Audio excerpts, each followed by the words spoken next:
Good afternoon. I want to call the Higher Education Committee to order.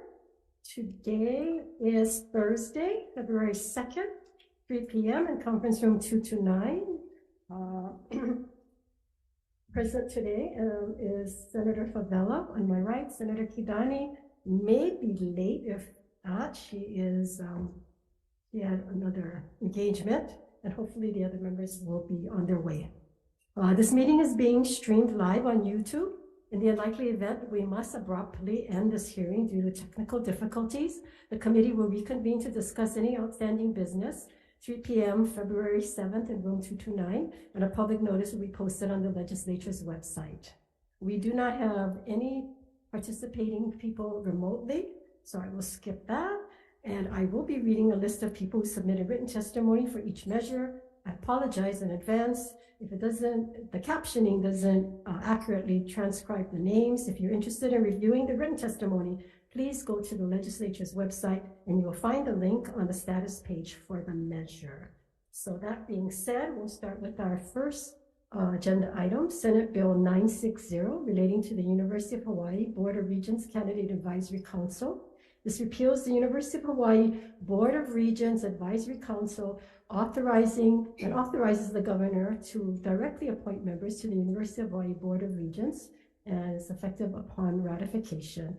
First testifier is Jamie Go, interim executive administrator for the Board of Regents, with comments. I don't believe she's here.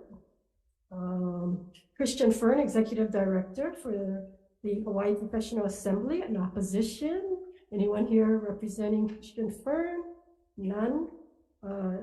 Third is James Lee, testifying for Association of Emeritus Regents. Anyone here? None. Okay. And then Erica Molono, an individual. Brandon Higa, also an individual. Scott Fitchman, also an individual. All opposed. Anyone here in the audience wishing to testify? If not, members, if you have any questions, there's no one here to really question, so we will move on. Senate Bill 835, relating to the general fund budget appropriations for the University of Hawaii. It repeals the requirement that the annual general fund budget appropriation for the University of Hawaii shall be 3 to 5 times the estimate regular tuition and related fee revenues for that year. And the Albert Young from the University of Hawaii. Chair, Senators, you have my testimony in opposition. I've also provided some comments and information in there. I can stand on the testimony. Okay, thank you. Anyone else wishing to testify on this measure? I believe Albert's the only one signed up. Hearing none. Members, any questions? I have a question. Yes, Senator Keith Agarwal. Yeah, removing that language actually cuts both ways, right? Because right now it's both minimum and a cap, right? The way it operates. So this also removes the cap. So if we remove this language, technically we could actually provide more than, and obviously your testimony showed we never have, but technically it also means we could actually provide more general fund assistance to the university, right? Yeah, if I honestly believe that could ever happen, yeah, that would be true. But yeah, and it's never happened that there ever was appropriation to conform to that particular statute. Yeah, I mean, we haven't been able to live up to it, so it just looks bad if we keep it on the books, doesn't it? I don't disagree. I think my point is that I think the bill should at least acknowledge that the state hasn't been able to conform to the statute since its inception. If we say that in the committee report, is that enough then? Because I mean, obviously, for all practical, it was a strange statute, because usually you can't buy in future legislatures, right? That's correct. That shouldn't have prevented the state from following the statute in the year that it existed anyway. What year was that? Well, it was created back in 1995, I believe. Ever since then, though, I don't believe the appropriation has ever conformed to the statute. I'm not sure why the state would have created that provision in the first place. And I don't disagree that in all practical terms, it's inconsequential to have it because states never conformed to the statute. But again, I'm opposing it. It's like like with other things, right? It's the intent of the statute. At some point, the university did raise tuition rate. Did that change? So I think from what I've seen, so again, I haven't been at the university for the entire duration of this particular statute, but from what I've seen, part of the impetus to raise tuition was at the same time that the general funds were reduced. And I don't think that they were reduced because of this particular statute, but I think when you look at why they were reduced and the inability of the state to conform to the statute, that necessitated the increase of tuition. So the pieces don't work well together. Yeah, and they've never. When you raise the tuition, then that changes how much more the minimum amount that we would need. Yeah, I would have looked at it the other way if I was the my former role. I would look at it the other way, that the university would have been prevented from raising tuition because the difference would have already been made up in the general fund appropriation, right? To hold the general fund amount. So when you were director of budget and finance, then in fashioning the governor's budget, were you aware of this statute? Yes. And I assume you made a good faith attempt to conform to it, right? I made a good faith effort to conform. Unfortunately, during the duration that I was the finance director, the state wasn't as flush with cash as it is now, I suppose. Okay. Thank you. Thank you, Chair. Okay, any other questions? I have a number of questions if no one else has. So you give us fiscal year 2010 to 2022, yet this statute came about 1995, so we don't have that. So any time during this whole period since the statute, did UH ever ask for this amount to meet the 3%? I have no evidence of that. Yeah. Okay, so yeah, so they never asked, and supposedly the statute says that the budget is prepared by the governor. You folks submit to the governor, it's submitted to the legislature, and therefore that's the process, right? Yeah, I'm going to avoid saying it's the fault of the legislature or the governor or the executive branch. I'm just going to point out that for the conformance of the statute with the state, we've never complied with that statute. So okay. I have to admit that when I was Ways and Means, I did not realize that this statute existed. And I believe the Senator De La Cruz, the author of this measure, didn't realize it either until it was brought to his attention, and therefore he introduced this measure. Yeah, as a former BNF director, I say it's very convenient to not have to, notice it. Well, yeah, but again, if it was that important, the university never brought it up, as far as I can tell. When I was even Ways and Means, Senator Fukunaga, when you were there in 1995, I was certainly not here in 1995 when that measure was added. So I can claim, no fault. Let me ask you this, though, Calvert. So have you asked your general counsel for an opinion? No. No? Okay. Well, Senator De La Cruz, chair of finance, certainly asked the AG back in August, and in September they opined, and let me just share this for the record. She talks about the formula and acknowledged that yes, however the legislature does not meet that. Nonetheless, we conclude the legislature did not violate the statute when it underfunded the university because adherence to the formula is not required, not a requirement. Section 304A-2110 and other similar statutes directing specific appropriations do not require the legislature to appropriate general funds according to the statutory provision. There is no effect in the legislature's failure to comply with the statutory mandates, such as Section 304A-2101, because such sections, 1, require further legislative action to actually appropriate monies, and 2, cannot bind successive legislatures to make particular appropriations, does not require the legislature to appropriate a specific amount, and serves only as intentioned by the legislature to appropriate monies in the future. And then they go on to say,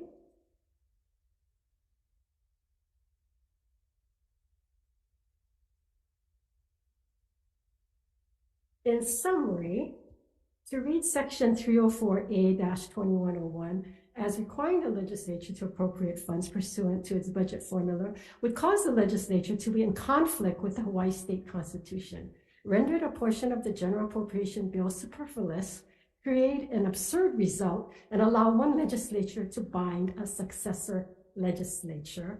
And therefore, we suggest that if there is a continuing concern about those statutes, the legislature should take action to repeal them. So that's based on our AG opinion. It is like a 21 page, so if you would like a copy, we can certainly provide that to you. Not necessary, Chair. I think, again, I think for the state, I think whether it's in the statute, we've never complied and we've never conformed, and it's an issue that doesn't really have any practical implications at the moment because it's never been sufficiently funded. But I think it does warrant acknowledging that we have not conformed to the statute since its inception. Which is why this measure is being asked for. Okay, thank you. Any other questions, members? If not, thank you, Kilgore. Okay, and the next item is Senate Bill 281 relating to college savings program. Establishes a state income tax deduction for eligible contributions made by residents of the state into the High 529 Hawaii's College Savings Program. Gary Subanuma, Director, Department of Taxation, with comments. Please come forward.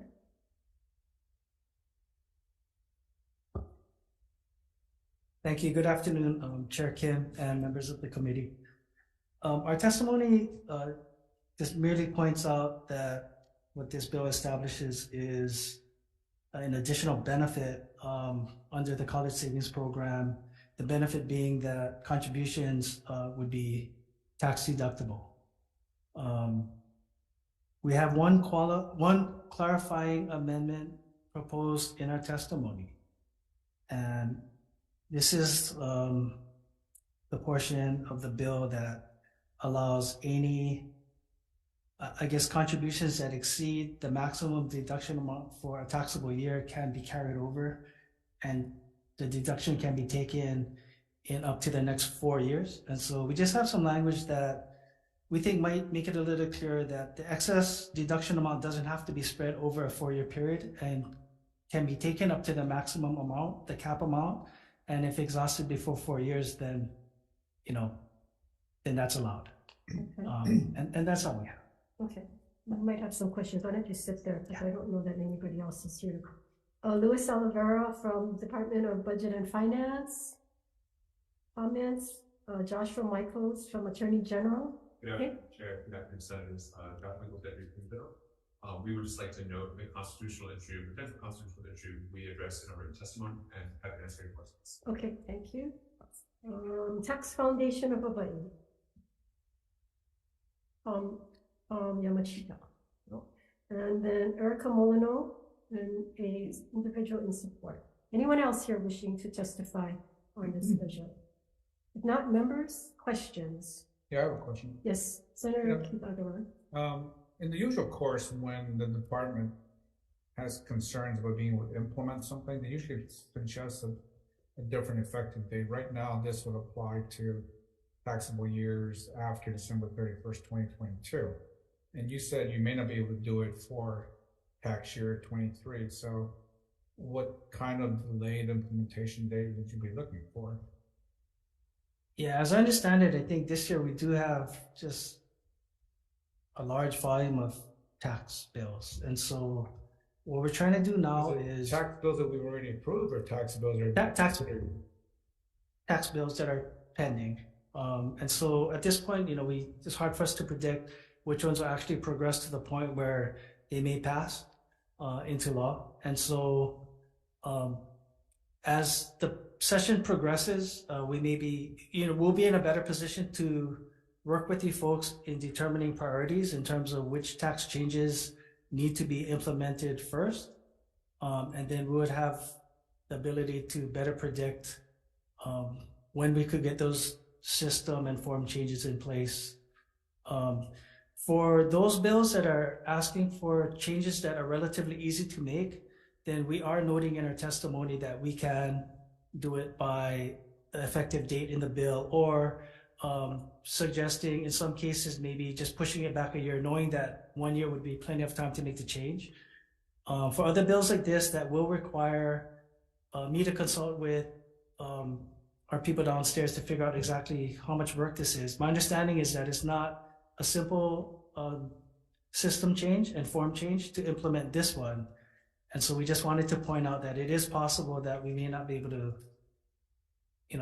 it's hard for us to predict with certainty, and we can't promise you right now when it can be done. All right, but do you want us to prioritize which ones we want you to implement then? Is that what you're saying? No, well, I think all we're trying to do is just put you folks, we don't want to set the expectation that we can do everything by the next tax year, because just of the volume of the potential tax changes that we'd have to make to the system and forms. And so our plan was to let you know now, but then as we get further into the session, we'll be able to tell you exactly if we would recommend the effective date being okay as stated in the bill, or if it needs to be pushed back 1 year or perhaps 2 years. Thank you. So, if you look at it right now, realistically, you think you're going to be able to do it as a date in the bill? If this was the only tax change we would have to make, or just one of a handful, but I would need to check. For tax year 2023, it'd have to be ready by early 2024, which is not that much time. Okay, So I'm just saying that maybe you folks need to start saying you probably need a delayed effective date to be on the safe side, right? I agree. Yeah, okay. And then if it changes, you can amend the date again before the bill passes. But if for some reason you don't come back and the bill passes with no amendments on the House side, accept it and go up to the governor, then you're going to ask for a veto. You see what I'm saying? So I understand. also, this is for just new, according to the bill, right? Just new contributions, not retroactive of any of the. That's not my understanding is it would be new contributions. Also, there have been testimony about the fairness of this measure because it only attributes to the Hawai'i 529, and in not all college savings, right? Yeah, it's just for the Hawai'i plan. Hawai'i plan. So should it be open to all the savings, all new contributions to all 529 by Hawai'i residents? I guess that'd be up to you guys. Certainly you guys could do that. Do you have an idea what that amount might be? I can make the request to our tax research and planning office, and I can get back that information to you. Okay, because that's something I'm contemplating on including. So that would be helpful as we move along to know what that tax impact might be. Okay. Members, any other questions? Thank you. Thank you. AG, can you just point out your amendment? Yes, so on the bottom of page 2 and the top of page 3 of our testimony, we would strike resident of the state and just have it apply to all Hawaii taxpayers. For example, if grandma, grandpa, auntie, uncle on the continent are contributing to a Hawaii plan, and for whatever reason they have tax liability here as well, they would become eligible. Okay. And then we'd also strike the language from the preamble, just specifically for residents, and just opening it up to all taxpayers. Okay. Any other questions? No, this is not. Thank you. Thank you. Okay, members, if you have no more questions, I will move on to Senate Bill 631, proposing an amendment to Article 10, Section 6 of the Hawaii State Constitution to modify the appointment process for the Board of Regents at the University of Hawaii. This proposes amendment to Article 10, Section 6. We have testifying Jamie Go from the Board of Regents, not here with comments, Erica Molino, an individual, Stan Fitzman, and Brandon Higa, all three opposed. And anyone else wishing to testify on this measure, Senate Bill 631? Members, any questions? Oh, none of the speakers that is here. No. Okay, we will move on. 3:15 agenda, what time is it? Good, okay. Senate Bill 249 relating to the president of the University of Hawaii prohibits the president of the university from serving concurrently as campus chancellor, of which they don't have one now, though I have to make that known. It prohibits the president of the University of Hawaii from serving concurrently as chief procurement officer. We do have Cheryl B., individual, in support. Don't see her. And then, of course, our president, David Lasner, testifying. President Lasner? Chair, Senators, you have my written testimony with the processes that the Board of Regents have used to reach these decisions, and I'll stand on my written testimony and happy to answer questions. Okay. Any other? Yes. Angela, please proceed. Thank you, Chair. Good afternoon, Chair, Vice Chair, and the Higher Education Committee. My name is Angela Melody Young, and I'm testifying in strong support of SB 249. Thank you. Okay. Thank you. Okay, members, questions. Senator Favela. I just like a little bit clarification because I know at one time we had the chancellor position there, and I guess you I don't know if you dissolved it or it's no longer there, but the operations and part of the chancellor's duties, like I brought up before, when you leave, I mean, I guess the Manoa is the only one that doesn't have a chancellor. Correct. Yeah. And can you elaborate why you guys decided to merge it or dissolve the chancellor position? I think there are a couple of key points that the regents considered in coming to that conclusion. The first is probably that over the 116 or so year history of the university, most of the time there has been no separate chancellor. So that position was created for the first time in the 1970s. And during that period of, it's in my testimony, from 1972 until 83, UH Manoa went through 6 different chancellors, including interims. So it was not a very stable structure. Following that period, the next president came in 1984, and that president asked the Board of Regents to allow him to be president and chancellor. And he then served until 1993. Then the next president came in. He also asked the board to designate him in both roles. And he lasted until 2001. So those are 2 pretty stable periods for the university. In 2000, that's when the board decided to separate them again. At that point, a new president, and I know that Senator Kim remembers that president well, as do we all. He was charged to separate the 2 positions. And then over the next 2001 to 2016, there were 7 different UH Manoa chancellors under 4 different UH presidents. So the structure, in theory, personally, I completely understand why a bill like this would arise, or why this question would arise. But in practice, it has just never worked at the University of Hawaii.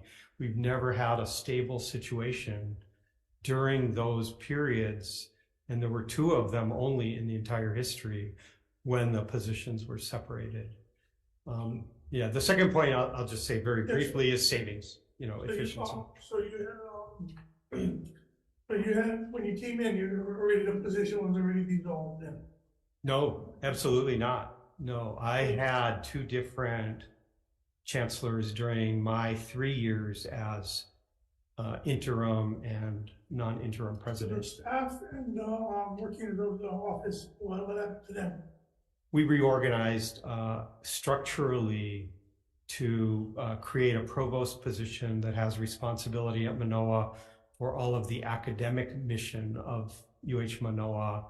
Other functions were consolidated in general for efficiency. So we've had two different major reorganizations associated with this change. One set up the initial structure with the president and the provost, and then a second one looked at all the people in all the offices. The reason I bring that up is because they've been constantly requested position to be separated and have a chancellor in case of the situation when you're not on item, getting stuff done, like you get other duties. That is any of the duties that you're doing now, that's something that would be considered to be would have been the chancellor's. Yes, there are duties that would have been the chancellor's. If I'm unable to do perform my duties, say I'm off on most of the time when we travel for work these days, we can still work. But say I'm on vacation, backpacking or something.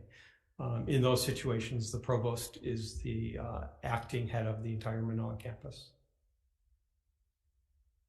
Okay, the only reason why I'm saying is because just for have the university run, I'm not saying that, I'm not doubting you or anything like that, but it's just people within the university, they just feel that it would be more efficient to have chancellor, and because your duties that you do besides those two as the president, what would take place that would be different from what the chancellor is doing that you're doing now as running the so in the and I don't want to suggest this is simple or that reasonable people can have different opinions. Yeah. I think Chair may remember a previous hearing when we were actually, I think, on the opposite sides of this, both of us. And there are university systems that do it either way, and there are university systems that change. I'm not aware of university systems where this is written into statute. Normally, this is a decision that's made by the Board of Regents of the institution or Board of Trustees in response to their view of what's best for the university. We have a study that was done that actually we asked WICHE to give us a recommendation, and they recommended these be separate, that they're two separate positions. So there's lots of reasons one could go one way or the other. It's not more efficient though to separate them. So the difference between the two, let's look at except for the president, what is your main duties for the university? So in the classic situation, the president is responsible only for the functions of the University of Hawaii system, and the chancellor is responsible only for the activities of UH Manoa. Can I jump in, Senator? Yeah, President, can you explain the difference between the provost job and the chancellor's position? Prior to so the provost didn't exist, right? So the provost is responsible for the academic mission of the university. So the success of our students and faculty academically and the research mission. The president has a set of other functions, including the facilities side of the house, athletics, that are not central to the academic mission. And the chancellor's position? The chancellor's position had all of the Manoa functions. And then you provide us with how many different chancellors at Manoa Right. during this period. What about at the other campuses? Are we led to believe that it was stable all across the other campuses? We would have to go back and look, but I don't believe any other campus has been as notoriously unstable. I think. Well, as the size of Manoa and then research and so forth that the other campuses don't have. Certainly. So nationally, my understanding, the last time they did a study, the average tenure of a campus CEO was, I think, between 5 and 6 years. We've never met, and it's shrinking, but we've never managed to pull that off with the Manoa chancellor when it was separate. Well, similarly, UH presidents usually about 5 years is about the average, right? Since 2001, they weren't even that long. That long, right? Yeah. Prior to that, though, the three, since I've been at UH, have lasted 8, 9, 10 years. Well, 8, 9. Mortimer, Simone, and Matsuda. And Mortimer and Simone did both jobs together, and Matsuda went through, I think about 5 or 6 of those 6 chancellors in those early days. Now, based on some of the recent issues, and I guess some of this is based on what goes on at the university, and I guess different legislators come on and see things in a different light. As you said, there's not a lack of different opinions, but there are a number of issues that arose that public felt that the chancellor should have dealt with some of the things instead of the president. I'm sorry? That the chancellor should have been the one to deal with some of these issues instead of the president. At Manoa. Yes, at Manoa, and that there could be, conflicts as to what the president and what a chancellor would have. Yeah. So I find it pretty interesting. The sort of outside the university, there's a bit of a belief that this is unfair to the other units. The group that really lobbied for the separation in 2000 was the Manoa faculty, and they felt like they didn't have an independent voice within the leadership of the university. So we tried to address this in the current reorg. So we didn't just go back to the way it was. We actually structured it to create this new provost position, which doesn't exist at other campuses. And that individual sits within the overall UH system leadership to ensure that when any of the key decisions are being made, Manoa does have an independent voice in those alongside UH Hilo, UH West Oahu, and the community college system. Good. Senator Fadilla, I'm sorry, the members? Okay, go ahead. Sorry. Another question that I asked is because, I don't want to keep going back to this, but you also, so if we have a chancellor, and the decisions that you had made, when it came to the procurement process, would the chancellor have a voice within that procurement process when any decision that is made on to the University of Manoa's campus?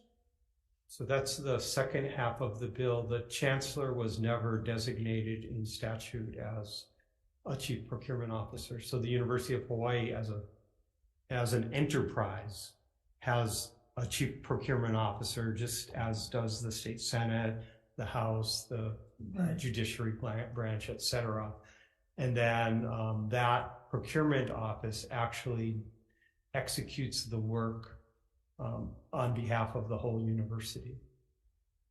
Okay. So that was not really Their duties. Yeah, that's not so much a part of this particular question. And then for the only reason why I'm saying this is because a lot of people still harping on the fact that the decision that was made on the procurement process not to go out and rebid the Ching Stadium.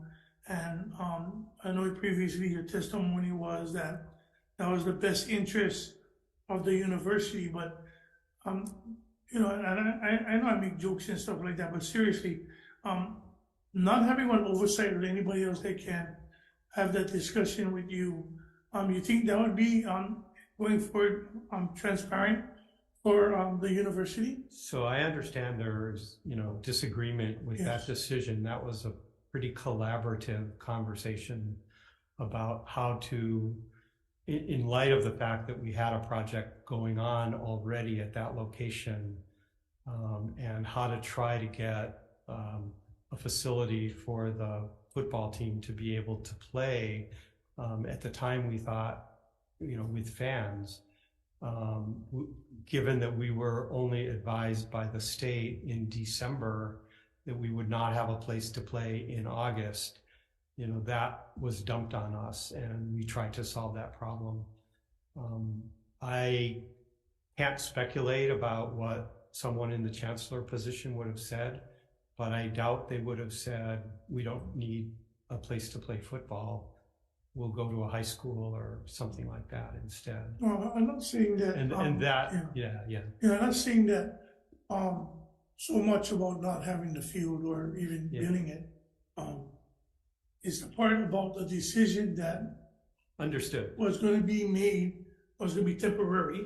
Right. Let me finish. It was going to be temporary. And we didn't change the materials. You changed the procurement and where the money was coming from. But we didn't change the process in the sense of it stayed temporary. But that's the reason why we went from temporary stadium equipment to making that same equipment to figure out how we was going to retrofit it to be permanent. And the reason why I have a hard time when I did the walkthrough, I seen a lot of stuff that is quote unquote later on is going to be problematic and it's going to cost us taxpayers even more. So if you stay to the plan of the stadium and you guys built it to its temporary situation with $1 million at the time, I forget the money amount already, but I know the project went way over the $1 million mark. And once the thing with the scope went, and this is the reason why I bring this up, when the scope had changed so drastically that the money went from 1 million to 3 million or 6 million, wouldn't it have been better to rethink it and then send the procurement process back to having it looked at in a sense of just continuing on and then grabbing money from one fund and then using money from another fund to continue the process that maybe you had other people advising, which is all right. But what I'm saying is that you when you had specified that you felt that was the best interest of the university, a lot of people didn't feel that would work within that there. This is the reason why this is coming up. I'm not saying the guy would have the decision making, but then they would have more oversight than just one person. And I said maybe you're saying different, but having that decision making, because that's what I remember you testifying to us, that you felt that they were the best interest of the I don't see her here today, but I remember you saying that, and I really think if you remember the numbers, it was very different from the original procurement process of the stadium, and it was very drastically changed. So that's why I asked this question, and how can we bring back the trust? Not saying that nobody trusts you, President, but how can we bring the trust to the university and the faculty that we can, when moving forward, even with the Board of Regents, and having something separated so that you don't make that kind of one-on-one decisions or that, because now I have a lot of construction friends, sorry, but just one person to make that big decision that would change the big scope of our taxpayers' money. And that was something that I was kind of worrisome. Senator, just briefly, I understand that there are opinions, and there are others who believe that that should not have been done with a change order.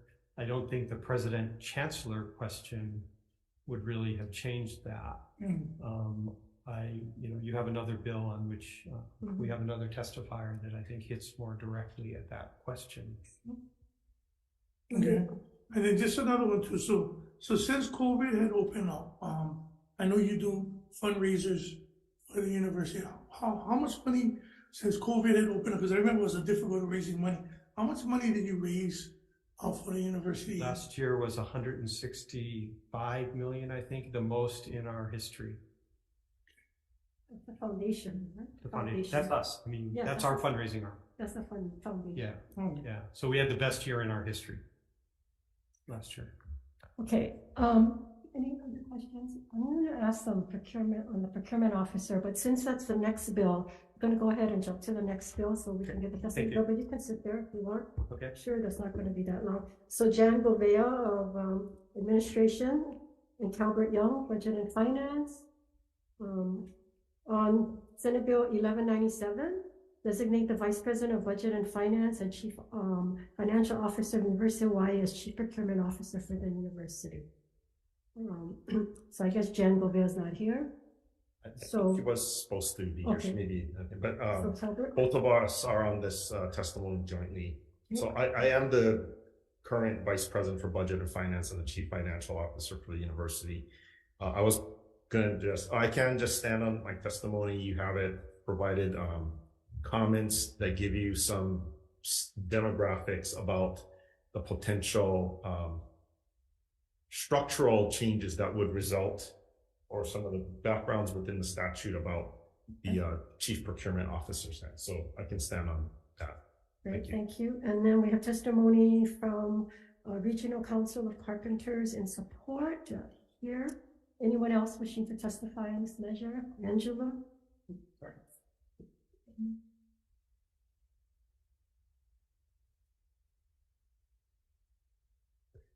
Aloha, Chair, Vice Chair, and members of the committee. My name is Angela Melody Young, and I'm testifying in strong support.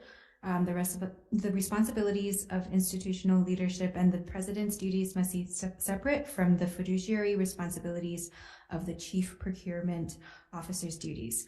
If California, Oregon, and Massachusetts have set the presidents, and no institutions in the country have a president who is concurrently named as chief procurement officer, then this act is legally sound.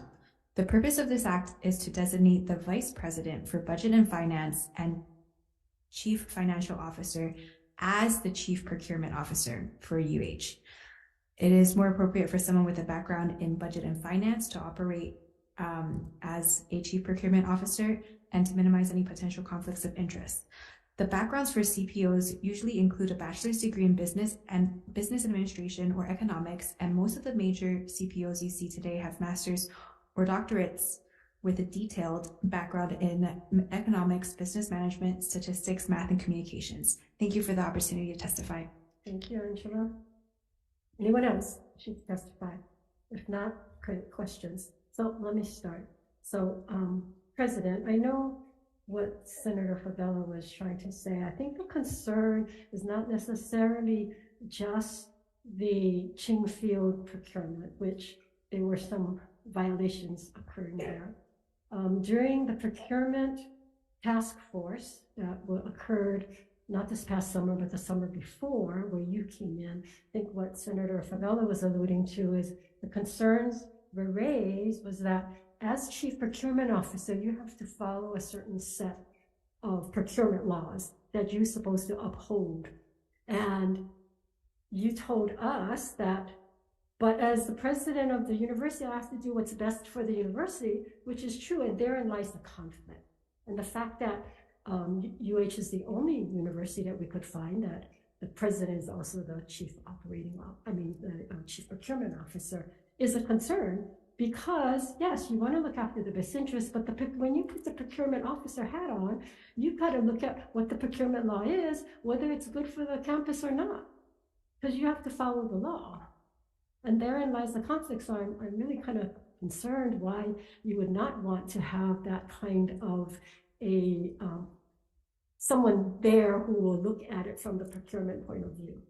And that's what's required. And if you're not able to do that, then it should go to one who possibly can. Now, the alternative is taken away completely from UH, and that might happen in the next year or so if the sunset could go back to DAGS. So short of giving it to DAGS and keeping it at university, you would think that this is something that you would you would advocate for. So if you were to tell me UH only has two choices, that we move it to wherever the legislature decides to move it, or it goes back to DAGs, I would say, yeah, move it somewhere else in the university. Well, I think if you folks took the lead and decided where you thought might be best, other than the president, maybe this bill wouldn't have come forward again. So But you folks haven't done anything to change the process or change the way it's being done. I try to understand both the statute and the data you presented about other universities, and I absolutely don't doubt it. But I noted this in my testimony. I'm not aware that other states actually set the person within the institution who leads procurement in statute. So the Board of Regents decided that the person who should lead procurement within the university is the position of the Vice President for Administration, because procurement formally reported to a former Chief Financial Officer, Wonder Blunder. We have a long history together. And the objective group of regents and outside people recommended that procurement should go to a new Vice President for Administration position. And that's what we have done. But my understanding is the statutory designation is about that the authority belongs within the organization, not that it necessarily means that the CEO, the Senate president isn't really functioning as a chief procurement officer, I think. I don't know how many procurements he personally approves, or the chief justice, or the superintendent of education. That's why we have deputies, vice presidents, and chief administrative officers. Right, but the fact that the chief, at the end of the day, it's the chief procurement officer that will be the one to police to say, wait a minute, vice president of whatever, who are doing the procurement, who is too close to the project and the procurement to be objective, to say that you have violated the procurement law. And if it wasn't for our procurement working group that summer, you folks would have demolished the PBS and again be in violation of the procurement law, because you went from $1 million to moving furniture and moving equipment from the PBS building to the Sinclair, then came out with a change order to demolish the PBS building, which again, you cannot change the scope. And as chief procurement officer, you just let it go. Nobody held them accountable. So we have to find somebody in the university who's going to wear the procurement hat and hold the university accountable. And I know you will have a hard time, because your job as president, as you said earlier, is to do what you think is in the best interest, and maybe that's not in keeping with the procurement law. I can see that. So that's why I'm kind of perplexed that you would want to get rid of that role and allow someone else to have that objectivity. As I said, if I am faced with a choice between sending it back to DAGs or someone else in the university, I would rather have someone else in the university. Yeah, so I would hope that you would take the initiative to make that designation or determination. Members, anyone? No? Not, thank you. We will go into decision making.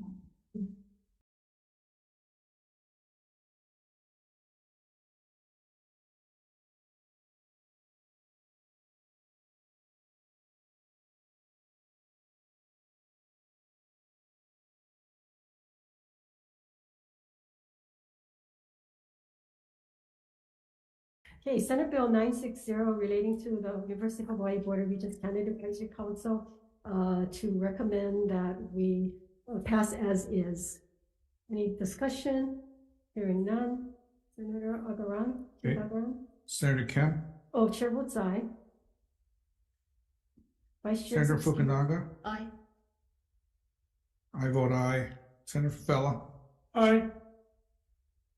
And one member excused. Your recommendation is adopted. Thank you. In Senate Bill 835 relating to general fund budget appropriations for the University of Hawaii, the recommendation is to pass as is.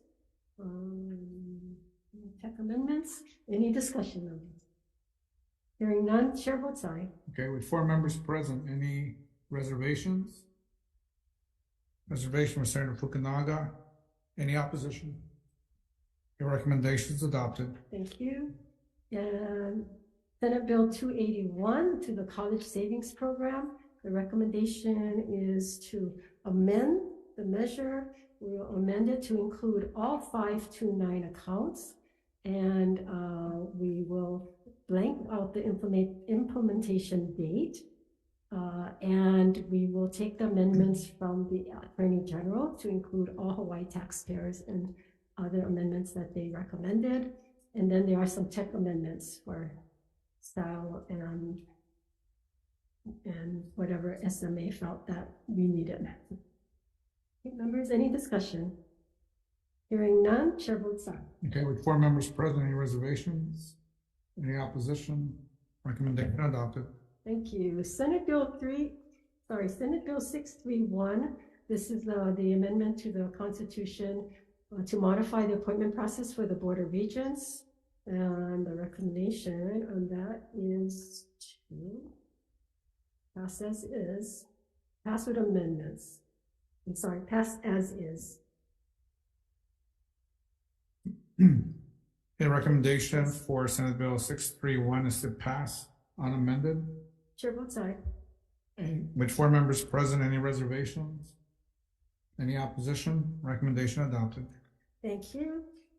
Senate Bill 249, relating to the President of the University, from the Chancellor and the Procurement Officer. Recommendation is we're going to split out and delete the portion relating to the Procurement Officer, since we have Senate Bill 1197, and to make it clean, we'll keep it separate. Delete, there's no amendments then with that, correct? Correct. Okay, so pass as is. I'm sorry, pass with the amendment to remove that portion from the bill. Questions? Any discussion? Hearing none. Vice Okay. Chair, Recommendations to pass with amendments. With 4 members present, any reservations? Reservation for Senator Fukunaga. Any opposition? Recommendation adopted. Thank you. And finally, Senate Bill 1197. This is the Procurement Officer. We will put a blank appropriations to the university to allow for the effectuation of the transfer if this measure passes of the CPO for UH, as there might be costs associated. And then also recommend add a blank appropriation for UH for repair and maintenance of campus buildings and infrastructure. And we are going to change the effective date. Effect the date to July 2050. Discussion? Hearing none. Okay, with 4 members present, recommendation to pass with amendments. Reservations. Reservation for Senator Fukunaga. Any opposition? Your recommendation is adopted. Thank you. That ends our agenda. We are adjourned.